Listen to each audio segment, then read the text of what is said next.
రేఖ, నీ భవిష్యత్తుకు బంగారు బాట వేయాలని ఇక్కడ తీసుకొచ్చాను. నా భవిష్యత్తుగా అంటే? చెప్తాను కదా నాతోరా.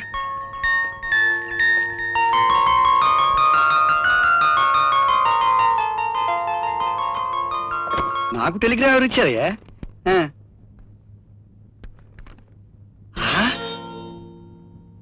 సోంబాబు, పెద్దాపురం సిద్ధ గారు వచ్చేసారే. వాడేవాడు ఇడియట్.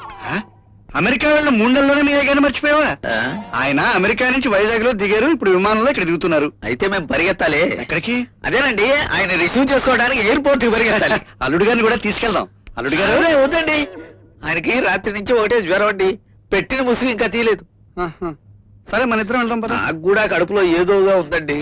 ఉమ్మడిగా మీ ఇద్దరికి ఏమొచ్చిందయ్యా? పోయే కాలం. వెళ్దాం పదండి. లాభం లేదండి.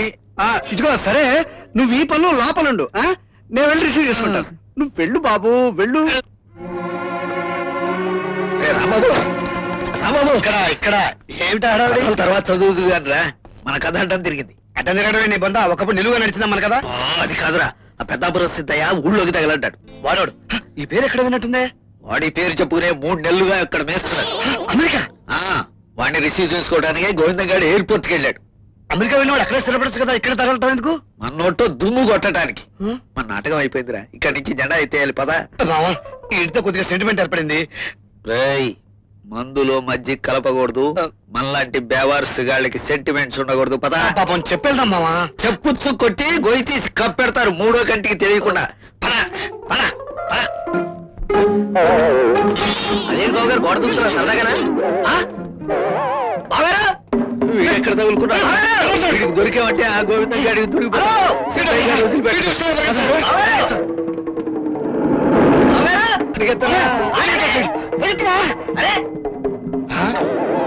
డ్రైవర్ కారాపో, కారాపయ్యా. ఎందుకు బాబు గారు? ఎవరో దొంగలు పారిపోతున్నారండి, పట్టుకుని పెద్ద సేవ చేద్దాం. దిగండి.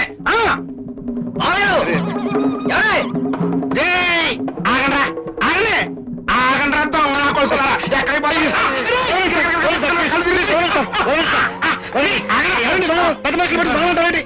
మొహం చూస్తున్నావు ఎప్పుడైనా? బాబు, మార్నింగ్ వాక్ చేయడం పోయి మధ్యాహ్నం రన్నింగ్ చేస్తున్నాడు బాబు. ఏమిటండి బాబు గారు, మీ అబ్బాయిని పట్టుకు దొంగ అంటారేమిటి?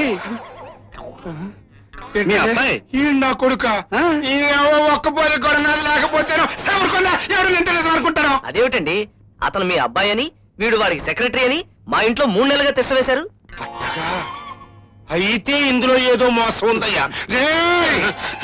ఆగండి బాబు గారు, ఇక్కడ అడగండి. రేయ్, చెప్పండి రా, నిజం చెప్పండి. మా అబ్బాయిని ఎక్కడ గురించి మాకేం తెలుసు సార్? మీరు మీ అబ్బాయికి రాసిన ఉత్తరం మాకు దొరికితే పట్టుకుని మా ఇంట్లో దిగిపోయాను సార్. 3 నెలలు తినా సార్.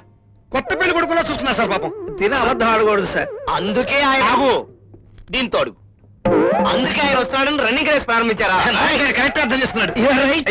అమ్మ నా కొడకల్లరా, నాన్న దీంతో నా ఇంటికి వచ్చి నా ముందు నాటకం ఆడతారా మిమ్మల్ని?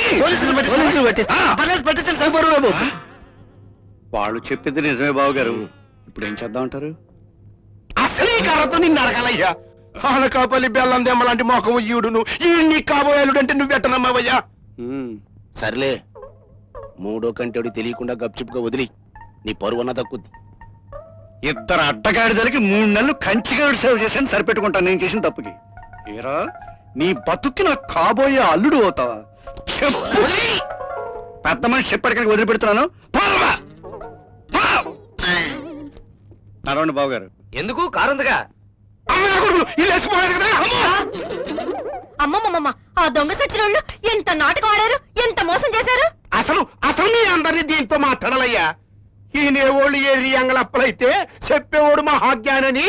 మీరింత అజ్ఞానులు కాబట్టే ఆ నకిలీ యాదవులు అసలులాగా టడీగా నాటకం ఆడారు. అయ్యా, మీరు దాంతో మాట్లాడినా దీంతో మాట్లాడినా నేను చేసింది బుద్ధి తక్కువ పని, దానికి అనుభవిస్తున్నాను. ఇంతకన్నా నేను చెప్పలేను. ఇంతకీ మీరు పెద్దాపురం సిద్ధయ్య గారేనా?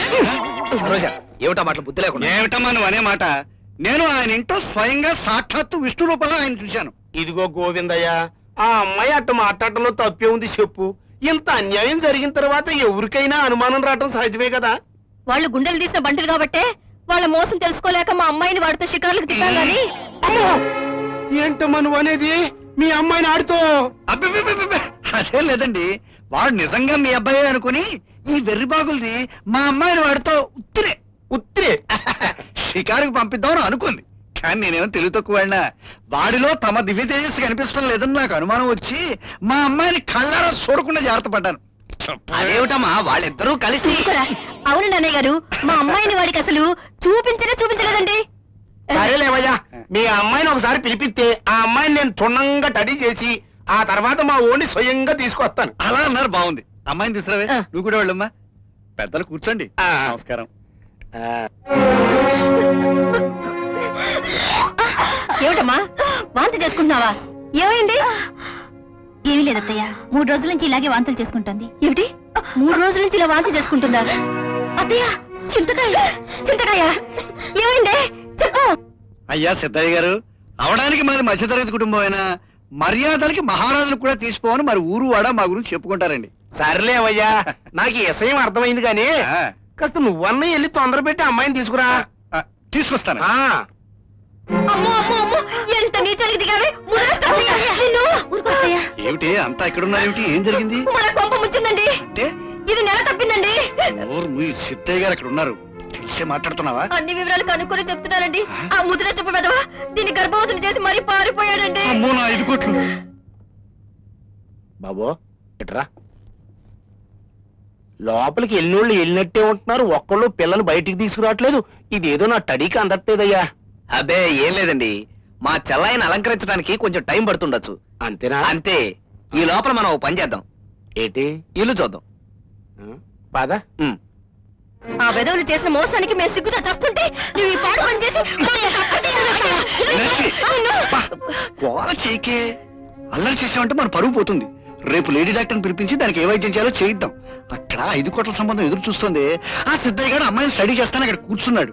ఆ దిక్కుమాల స్టడీ ఏదో అయిన తర్వాత వాడి కొడుకు చేత దీని మెడలో తాళి కట్టించిన తర్వాత ఆ 5 కోట్లు మన ఒళ్ళో పడి గోవిందా గోవిందా.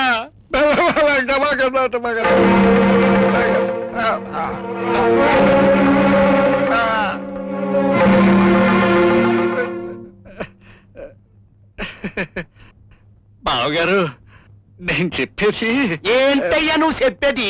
గోవిందయ్య, నీ కూతురు రూపవతి గుణవతి అని చెప్పి నా ఇంటి కోడల్ని చేద్దాం అనుకున్నావు. కానీ గర్భవతి అని తెలిసిన తర్వాత కూడా ఎలాగైనా ఈ పెళ్లిని జరిపించాలని చూసే నిన్ను దీంతో మాట్లాడి జైల్లో తోయించాలయ్యా. బావగారు, మీరు క్షమిస్తానంటే. చామై, ఎందుకు క్షమించాలయ్యా? నీ దగ్గర డబ్బు లేకపోయినా మంచి మర్యాద ఉందనుకున్నాను. అవి కూడా లేవని తెలిసినందుకు క్షమించాలా? లేకపోతే నువ్వు ఆడుతున్న నాటకం మధ్యలోనే బయటపడిపోయినందుకు క్షమించాలా? చచ్చా, నాలాంటి స్టడీ ఉన్న మనిషి నీలాంటి స్టడీ లేని మోసగారి ముందు ఇంకా నిలబడి మాట్లాడుతున్నందుకు ఇదిగో ఇంటికెళ్ళి దీంతో మాట్లాడుకోవాలయ్యా. ఫు! బావగారు, సిద్ధయ్య గారు, బావగారు, నేను చెప్పే మాట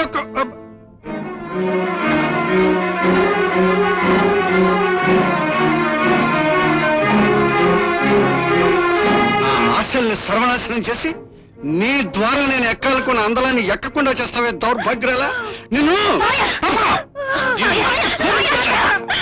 నాన్న, తప్పు మీ ఇద్దరు చేసి దాన్ని శిక్షిస్తారా? ఏమిట్రా నా తప్పు? నలుగురిలో నేను తలంచుకుని చేసిన తప్పు దాని నాట.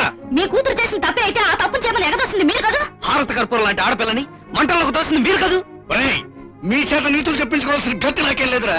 మీ నోళ్ళు ఎలా మూయించాలో నాకు బాగా తెలుసురా, బాగా తెలుసు.